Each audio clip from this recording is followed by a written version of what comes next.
Hello folks, right, welcome back to another review, as they say. Well, welcome back to another video, another review. Sounds better. Anyway, as you can tell by the title, something very nice has turned up on the bench just in time for the 6th of November, which is currently, well, I'm not going to beat about the bush, my birthday, pretty much. Arrived in that, well, the 7th, I believe, the Saturday. Anyway, it doesn't matter. It arrived. I still haven't had a proper look at the box yet. It's now Tuesday, so I think we ought to do a review on this one. So, as you can see, it is Eduard's brand new BF110. Now, I don't know what it is about this aircraft, but the 110 is just it's one of these aircraft that it wasn't meant to be by the looks of it, but it fit the bill for most of the work it did. As you know, Eduards, with the release of the Spitfire Mark 1, they've been dishing out some Battle of Britain aircraft right there, left, right, centre. So you got the Mark 1 Spitfire, the 109s, limited edition ones, they're both 148 and 132nd scale, and now they've released this, both again in 148 and the 172nd schemes as well, scales. But yeah, the schemes are actually pretty darn nice. A lot of them are the same, like what you can see in the box art. But anyway, enough of me waffling on. Let's turn the camera around. Let's take a look at what's inside. Right, okay, so here we go. Here is the box art, as they say, of the 109. Normally it'd be at a top angle. They're doing this now in a portrait style on the box instead of side box. I like it. It's really, actually really, really good. Do enjoy that and drop that. Why don't I? Don't really want to do that, but there we go. Do apologise. There you go. Right, so first off, obviously, box art is brilliant. I forgot the name. I forgot his name now. Petri Demias, I think that's the name of the artist who makes this kind of artwork. He does the artwork for the Airfix box art. I forgot his name now, but yeah, anyway, really like this. Yeah. Anyway, enough of me waffling on. Kit number. Obviously, this is a limited edition kit, so grab them while they can if you're interested.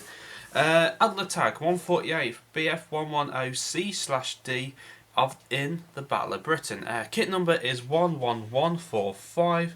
It's in 148 scale, and like I mentioned before, they do it in a 1/2 scale if you're into that one.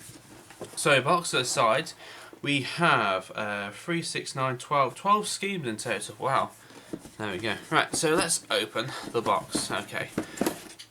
There we go. Right, so straight away our instructions are placed there. And as you may or may not have known, we do get some nice resin bits and pieces in here. There's a version that was a C6. It had, I think it was a 30mm cannon underneath, and it gets that with it. So, normally in the limited edition boxes, in the 148 one, we do get 2 kits, but this one, we only get the 1. So, there we go. So we get our plastic parts. Take them out of the box. We have our decals, our photo etch, and our masks, all in there for you. Right, let's adjust the camera and get everything sorted out, because, you know, there we go. Take these parts aside and put these down. Okay, right, instruction booklet. I think you can see that very clearly on there. I'm not quite too sure, but let's do apologise about that. But there we go, have a refocus. Okay, so we got our small print basically telling about the Battle of Britain and the 110 and Adlertag, of course. And as always with the start of the booklets, we get some nice reference detail, some photographic images of the cockpit behind the pilot seat there. Obviously, pilots, I forgot their names. And we do also have one being refueled and a very interesting whale looking version down in here. So the first page, we do get our call outs, so we get quite a number of sprues. Looking at it, I'm just having a think about that. Is that actually true? Yes, so anyway, you do get 2 fuselage parts in this kit because the C version was different than the D version. The D version had an extended tail for, I think it was a life raft, I believe. I'm not too sure on that, but I believe so. Yeah, so we do get some number of parts. There's some number of parts that aren't used on this sprue apart from our sprue D. Quite a number of parts not used on that one, but there we go. I've just noticed some other parts here on the side. Now they look like figures. Oh, I'll have to have a look at that in a bit. So anyway, as we start off with the kit, obviously the cockpit sections. It looks like remove some parts for the marking version of L, I believe. Let me just see if we get that in shot. Yeah, move some. Zoom you out a bit more. There you go. Marking options for L. We have our photo etch harnesses going in here, and it does say some different. This is the joke that we have in modelling. It does say in here, BF110 cockpit colour on early machines was RML02. On later machines, RML66. But there are exact. I have to turn this upside down. It's no good. There are no exceptions. It depends on the manufacturers too. Instrument panels were in RM66 always. So it's the difference where you have it in a light green or a dark grey. BF110D cockpit colour and instrument panel were in RML66. So the early ones were in. That's different. That's weird. Anyway, a lot of detail going down into the cockpit straight away. The first and last Eduard BF110 I built, I absolutely enjoyed building it. It was a pleasure put together. But obviously I'd like to build another one. And so here we are. So we have the cockpit going in down there. Obviously you've got your control sticks, you've got your control columns on the side here, including our radiator openers, our water coolers, oils, and of course our throttles going in there. We also have obviously the instrument panel here, giving the choice of where you want to put a photo etch part on, or you can have a fully not tooled, moulded part going in. With the pedals, depending on which one you want, you can use the photo etch ones, or the upgrades, or the basic ones. Then we have our rear gunner seat being fitted in, some nice padding. I don't remember seeing this in the other one, but there we go. Then obviously we got our seats going in here. We got our 20mm cannons sat underneath the engine. Now, if you didn't know, the BF110, the air gunner in the back had to reload the 20mm cannons because they ran out of ammunition so fast. Would you have thought of knowing it? But there we go. Anyway, that's going there. We've got some more. I don't remember seeing this. Got some more detail for the handles going on the side of the drum mags. But there we go. Obviously, the cockpit floor going into place here. We've got our bin at the side here for empty magazines. Photo etch harnesses. Some plating at the side. Obviously, our drum mags being slotted in. And then we have our radio sets going into the back. These sat behind the pilot, and that's literally where it is. Got some more details for drum mags, storage area at the back there, and that concludes that bit. It looks like we have some more modifications on the side of the cockpits going there. Also have our drum mags for the rear gunner being sat in there, and it looks like it all sandwiches together to form a very nice cockpit. Just checking, you're still recording? Yes, you are indeed. So there we go. I can't see anything but more would look to, but there we go. Right, so obviously in this page we have everything being fitted together. Obviously the fuselage halves we do have. I don't remember sticking this part in the last one. It looks like a grab handle, but there we go. Fuel gauges inside here. More photo etch. Got compass at the side here. Let's do two players. Now this is where it says the fuselage half. So obviously you have to pick your marking options at the start, as always, and go from there. And that concludes that. Now one bit I did like with the Eduards kit, the gun bay can be actually stored open if you so wish. So here's the parts going in here, including our oxygen I think they are fuel, not fuel tanks, but like the oxygen parts. Also have our rear gunner being fitted in with some photo etch detail. Even the trigger being moulded out and put in. That was not on the last one I built, so I think times have changed. Sorry, I was just having a yawn. And we also have the option of whether to put the gun in an open or closed position, by the looks of things. Yeah. Okay. Obviously our wheel wells going into the bottom here, a lot of detail going in there, and of course in here. Now I do remember in the last one struggling with these parts, but I think obviously now with a bit more experience, I know how to cope with this. Obviously so it was this, glue the wheel wells sides strictly after the engine medicals are glued onto the wings. Okay, so after that, got our radiator parts going to the bottom here, nice grills, photo etch in there. Again a yawn, and again on the front here as well. And lots of things, everything is going together in there. Obviously got some parts going in there, I don't remember putting those on, but there we go. Got some parts of the wheels, all that being fitted on in there. Obviously our stabilisers at the back, our elevator as well. The landing gear is very complex on this, so be very careful. Being fitted into the bottom here, the landing gear. And obviously on the other page we've got last little details, by lots of things. We have some other parts being fitted into the bottom of where the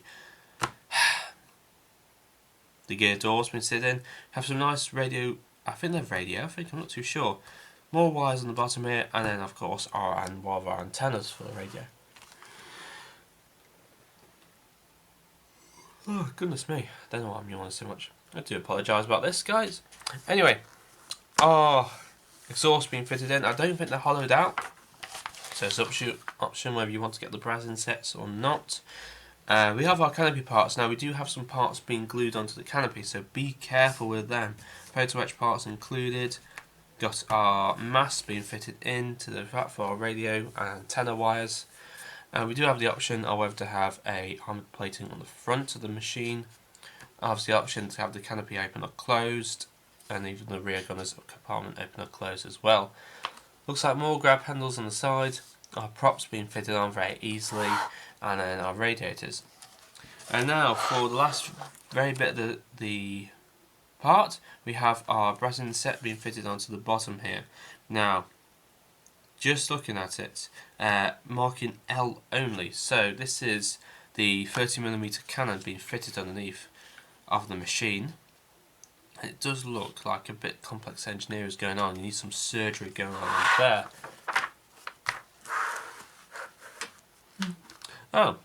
Oh yes, we do. 2 seconds. Right, last little bit, we have our marking options. We have to have the bomb bay fitted. This is only K marking option of K only.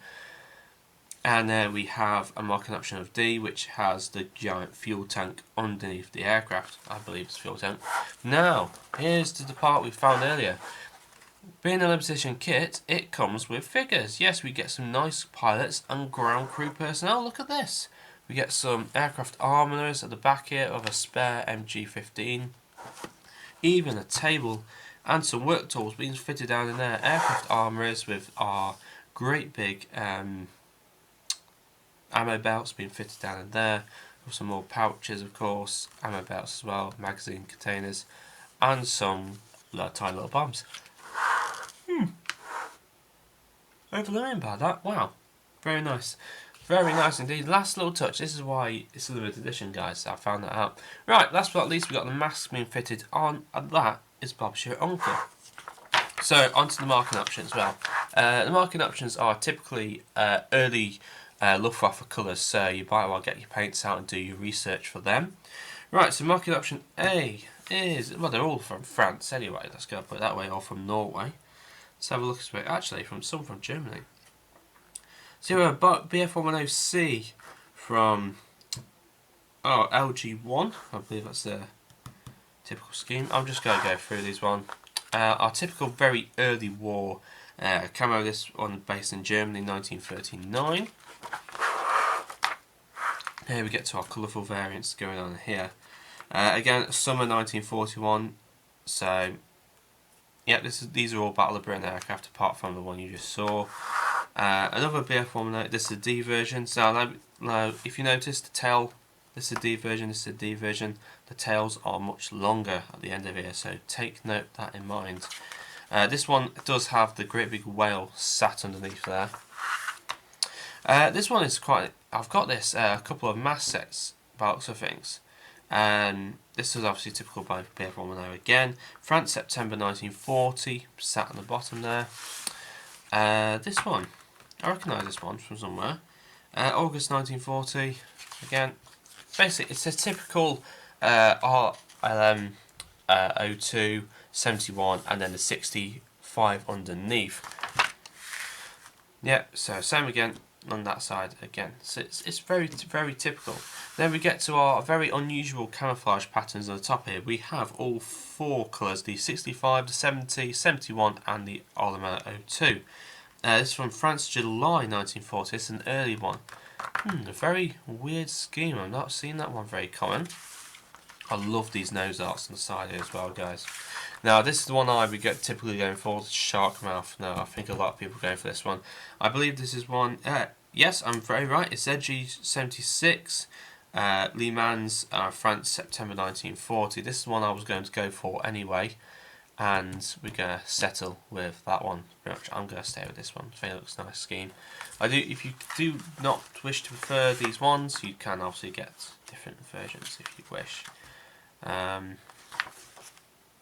There we go. Here's the last few versions. Obviously, this is the only one with bomb fitted. There's a painting by this by the artist Mark Postlethwaite. He was going to do the artwork for the Lancaster for Winglet Wings.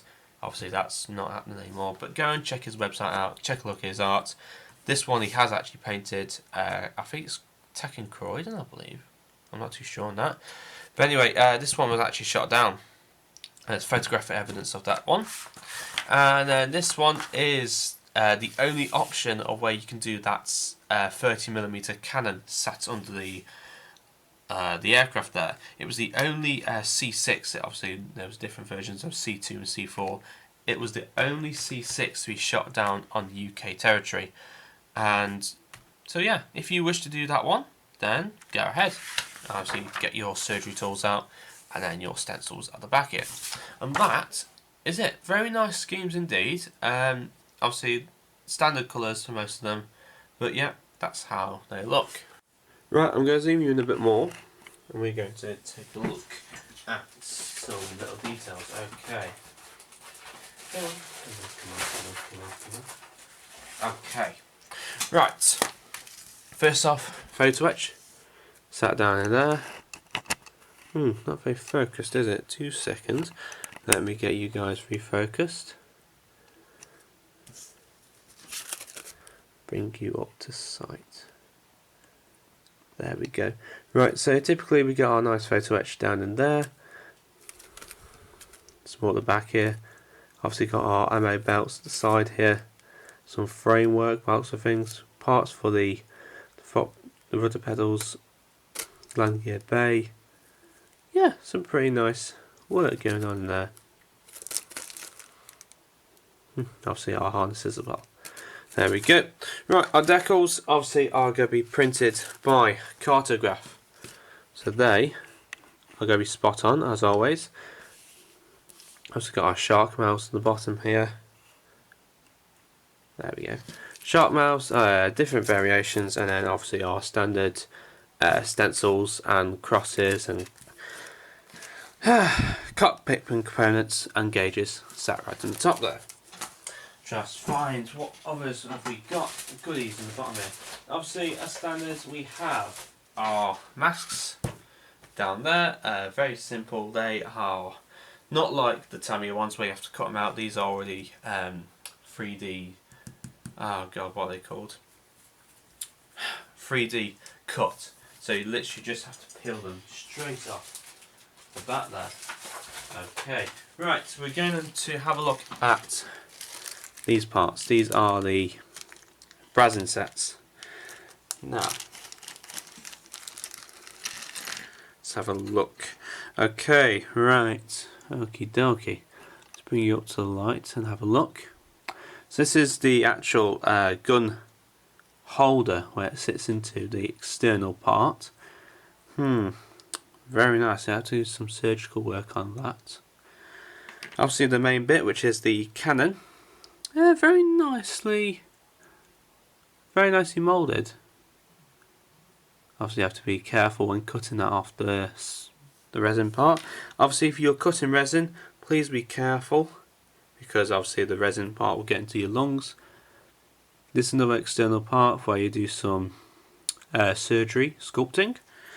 And what else do we have down in here? We have some drum magazines going in there.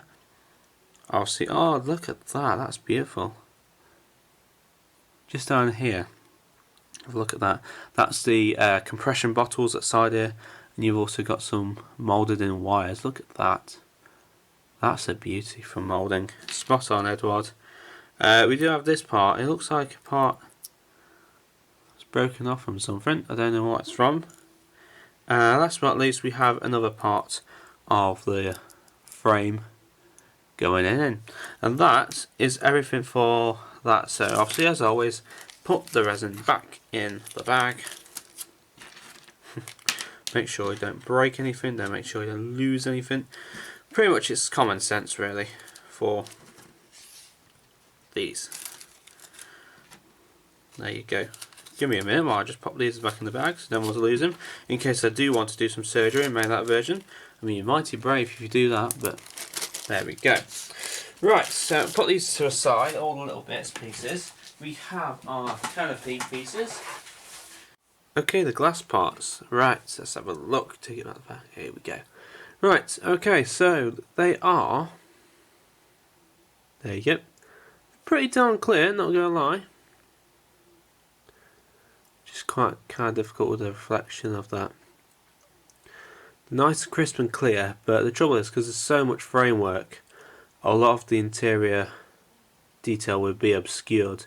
So that's a fully closed version. Then we have the options to have the canopies open or closed. There we go. So got that one, move that side. We also have this one, which is the front of the canopy. Also all the tiny little details on this one, such as the gun sights and the landing lights as such. If I can get it out. Come on, come on. I hope so. Oh, there we go. He says. Oh, it doesn't help that these injector pins are so quite done. Okay, here we go. Is the rest of the canopy. So that's our top part.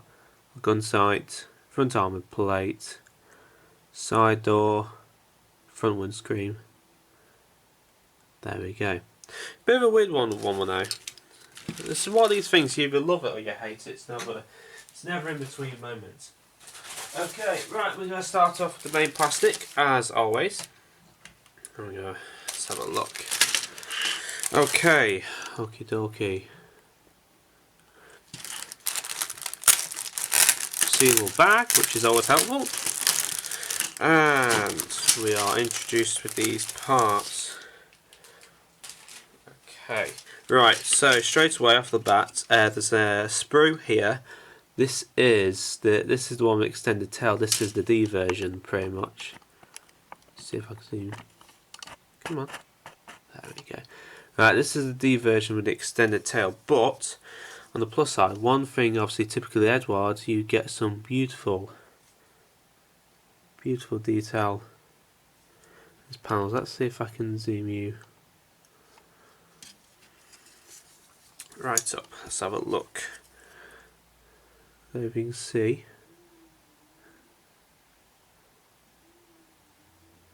there we go, just in the light there I believe. You see all those panels, rivets, all starting to show through. Really actually a nice, honest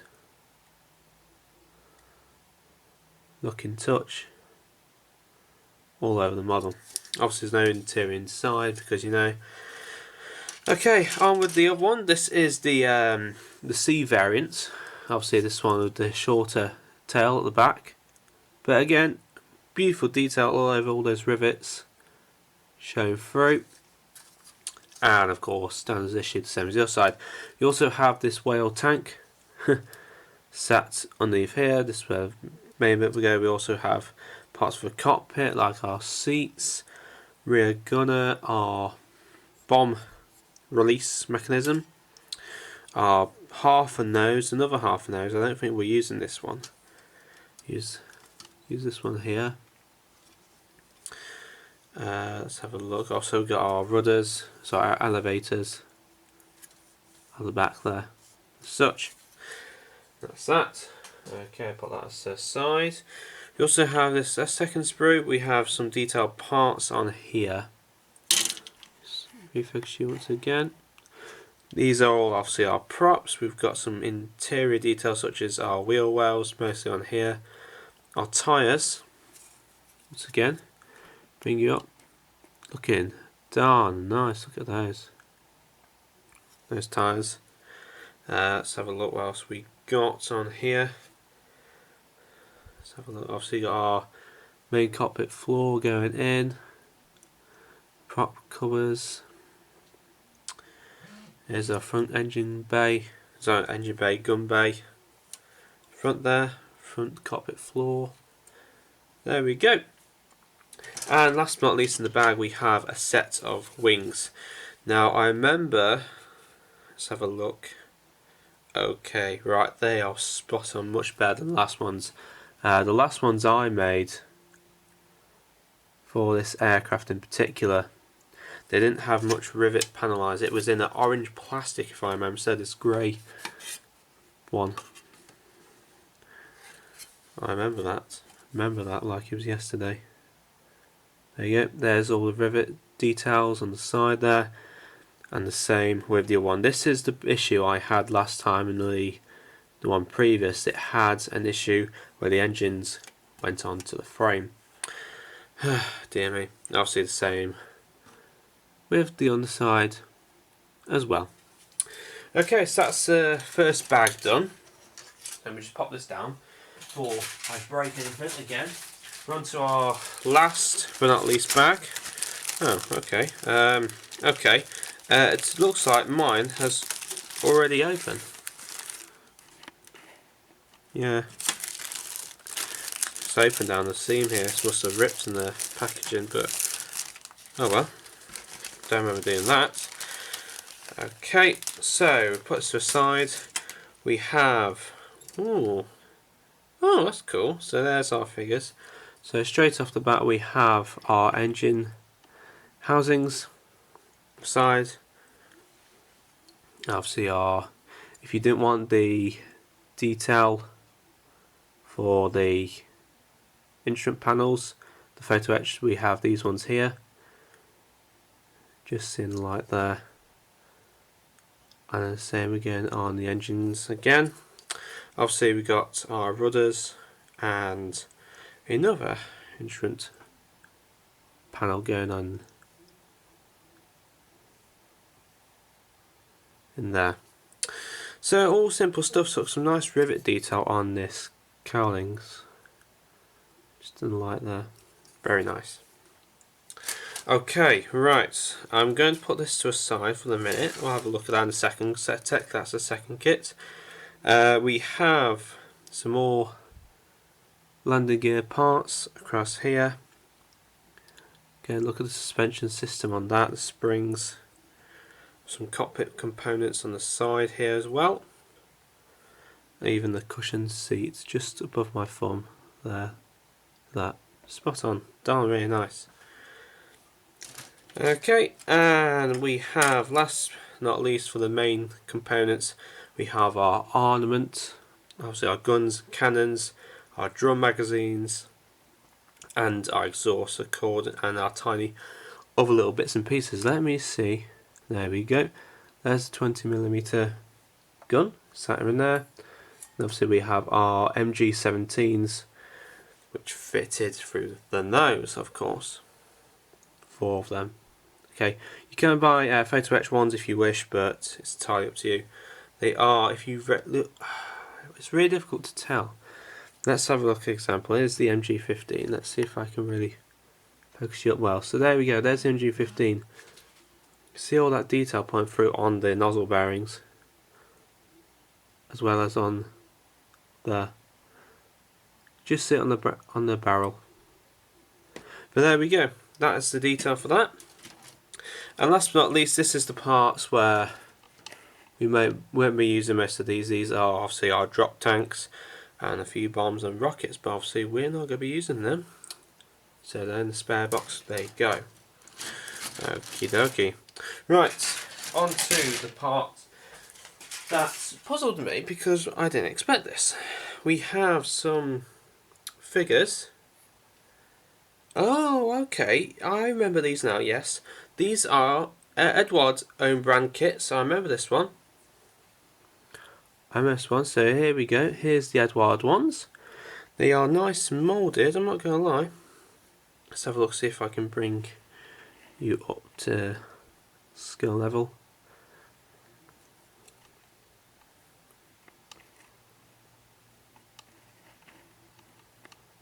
There we go. There's some of the heads. Some of the figures there.